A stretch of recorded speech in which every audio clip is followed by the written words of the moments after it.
What's going on, guys, and welcome to the first episode of Club and Country. Yes, it's FIFA 19, it's Club and Country, it's back for a fifth installment. And with this Club and Country, oh my, it's going to be a very interesting one, my most unique one of all time, because we're starting with LA Galaxy of the United States of America. But there's a big twist, and like in FIFA 17 with St. Johnston, we're starting in the Championship in England, the second tier of the English football pyramid. And in an even bigger twist, this year we're also putting all the American teams in the football pyramid as well. You'll see in a moment's time the league tables for the Championship, League 1, League 2 and the MLS as well, where all of the English teams we've taken out of the football pyramid are now going to play in like a mini league. But there's, I think, 8 teams from America in the Championship, 7 in League 1, and I think it's like 3 in League 2 or something. It's about that. But it's a nice balance regardless. And with LA Galaxy, us starting in the Championship, well, I'm really, really excited for it. But I'm nattering away as if everyone's watched every single Club and Country I've done before. This might be your first, and you might be thinking, what is Club and Country? So before I go any further, let me explain it. Right, so basically, in Club and Country, it's an RTG career mode, a good old-fashioned RTG career mode, but there is a twist to the RTG career mode that makes it more unique. We are only allowed to sign and promote players from the academy and basically play players that are able to play for the same nation as the club. So in this instance, basically, we can only play and use American players with LA Galaxy throughout this series. But we're also going to be managing the country in the series as well, so managing America in this instance, and our role and our objective in the series is to turn Club and Country, get it, into the strongest in the world. So LA Galaxy become the strongest club in the world, and America will become the strongest country in the world as well. Now, it's easier said than done, I've got to be honest. I've only really done it once, and that was back in FIFA 15 with Racing Santander. I did one in FIFA 16 with Paris FC and France. That was quite short-lived, that one. And the FIFA 17 one is sort of what this series is based off. The one with St. Johnston and managing Scotland as well, but playing in the Championship. Now, when I threw this out to you guys, wow, that was high voice. When I threw it out to you guys on Twitter a few days ago, and I basically just said, you know, would you like me to do Club and Country again? You know, how many of you watched? It seemed as though quite a lot of you have watched like 2 at most, 2, possibly 3. But one of the most enjoyed ones, or so it seemed, as you take a look at what the MLS is now, we've sorted all these English teams out. There's just 3 Canadian teams left, and the rest are English from Championship, League 1, League 2. What I got from you guys in the comments, the vibe was that you really enjoyed the St. Johnston one, mainly because it was so unique, it was so different to the others, and also because so many youth players became prominent figures throughout that series as well. So if this is the first Club of Country of mine you've watching, basically I've done this 4 separate times before, and I really do feel like you guys, my audience, you kind of get attached to these series because they're a lot more candid. They're a lot more sort of like just out there, and it's a unique sort of like it's expected on my channel year after year, and it's just fun to do something like different to the norm, you know. And the St. Johnston one again got so much love from you guys. It was really good, and again mainly due to the youth players. And with LA Galaxy, as you can see, the team we've got right here, we've only got 13 players in this team that are American. And there's 25 players in the squad. So we've literally only got just over half the amount of the players in this squad that are American. It is such a small squad. So almost half our team's on the transfer list. So when I'm telling you there are going to be some really amazing youth players in this series, you best believe it. Because America's got some really decent talent now, don't get me wrong. This is like, by the way, the only American first 11 we can field right now, and 2 goalkeepers on the bench. America got some really good young talent, man. I've got to say no doubt about it. You know, soccer is really growing in popularity over there. It's awesome to see the country really embracing it as well.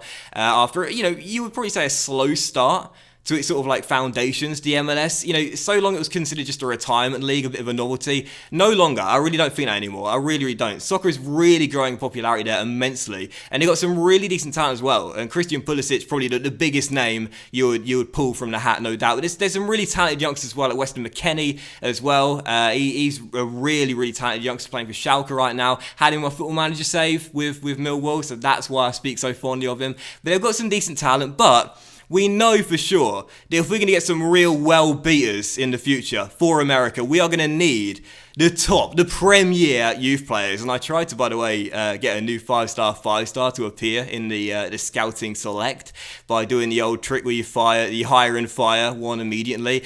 Realised after I did it that I didn't need to fire him. I could have just used one of the other slots, so I wasted $9,000 on that. But also that the chance of that happening, 5-star would have been so low anyway. It wasn't worth wasting $17,000 in total, $26,000. So stupid. But anyway, I got a 4-star, 5-star scout. Judgment is, of course, the most important rating, and sent him out to America for 9 months. Yeah, believe me, if we're going to get the premier youth players, we are going to have to make sure we develop them so well over the course of this series, like we did with St Johnston.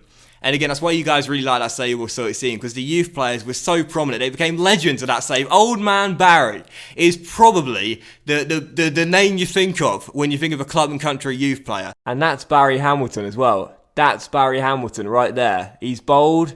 He's as white as a sheet. I mean, that's Barry Hamilton, 18 years old. He looks about 45. This is Barry Hamilton. This is the future of St Johnstone and Scotland. He looks like an office manager from Rochdale. I mean, he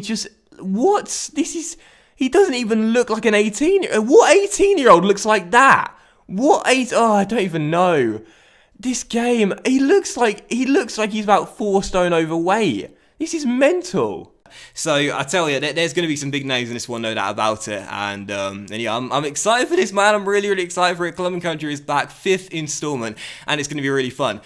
First preseason game, we won convincingly, doing a transfer over there for one of our American players, Romney. And then, oh god, facepalm at this moment, man. Seriously, I was playing this game at like 2 in the morning, to be fair. But this big came from Stoke here for Sebastian Letget, and like an idiot, I thought I'd pressed down on the D-pad and rejected it. I hadn't. So basically, I played through these first few days knowing that with our small squad of only just one player over the half being American, I was about to sell one as well. So we'd go from 13 to 12. So I was making it even worse. I thought I rejected a bid. I accepted it. And when he got sold, I was like, what? And then I realised I accepted it. Terrible. Anyway, we also agreed to counter offer there, and our second game in the preseason against Ingolstadt, the German side, and we won this game as well. You might be noticing there was foreign players being used. Basically, the whole team, first 11 was foreign in these preseason games. In Club and Country, we can use foreign players in the preseason games to put them in the shop window, as we would say, but we can't use them in competitive games, basically. So that hopefully clears that up. And then we've got the token email every year. International management, does it intrigue you? It certainly does in this series. And we also accepted a bid here for Jonathan dos Santos from Gremio, as well as I then saw the confirmation of Letget being sold, and I realised my grave error. And we also counter offered a bid here for Jonathan dos Santos as well, trying to get a little bit more money. And in the end, we had to settle for £8 million.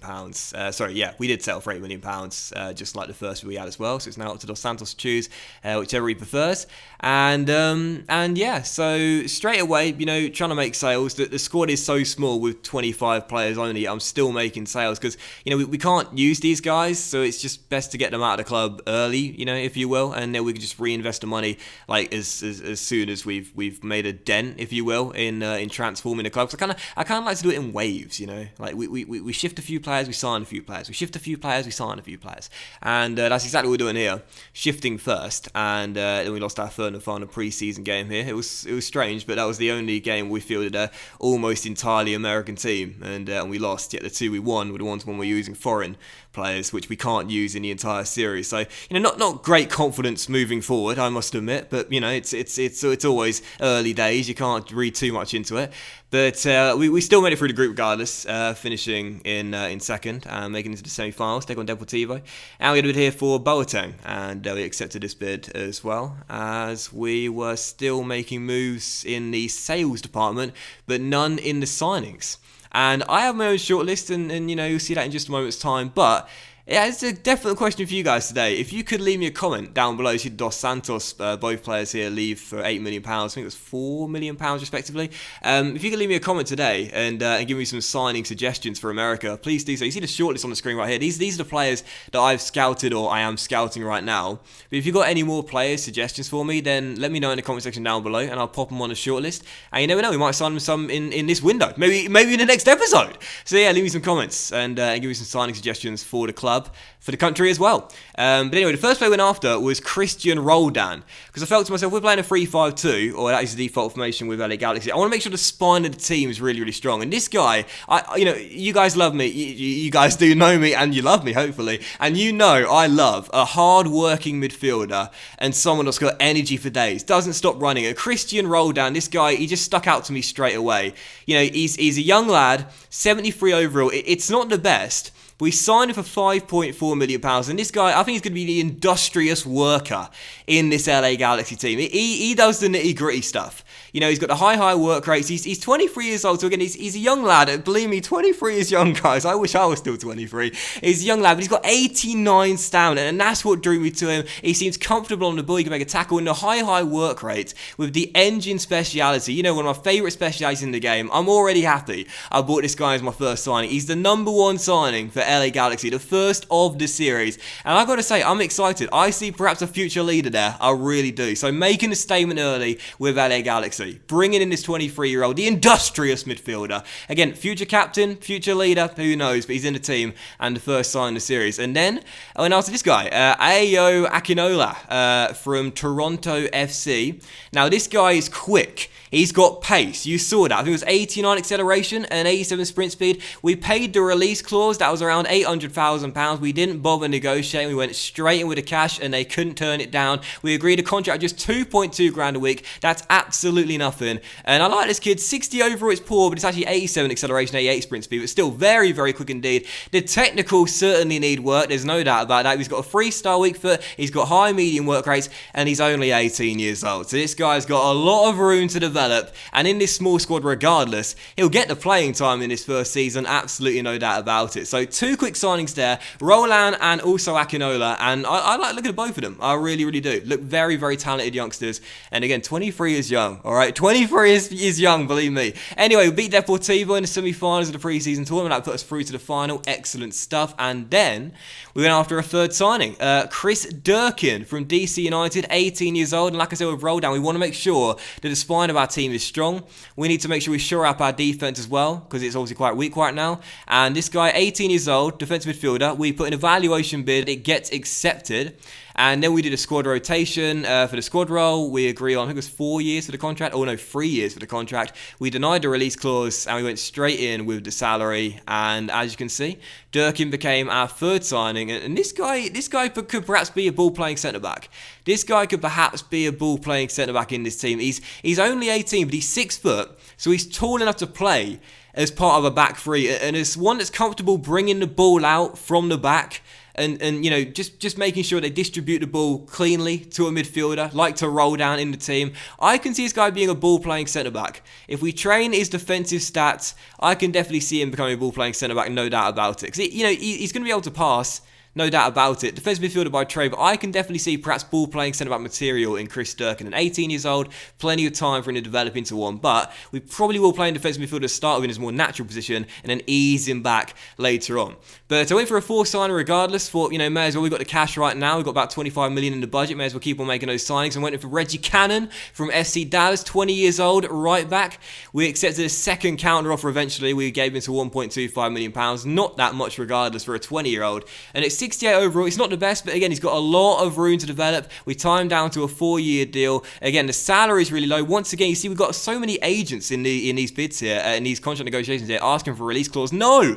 Believe in the LA Galaxy dream. Seriously. We don't want a release clause. We denied it, and eventually we agreed on a deal of £5.5 grand a week, I think it was, plus 100 grand sign-on bonus. Yes, it is. And Reggie Cannon became our 4th signing, and that's pretty much where we'll be ending the episode as well. So ending on a high note there, 2 quick signings.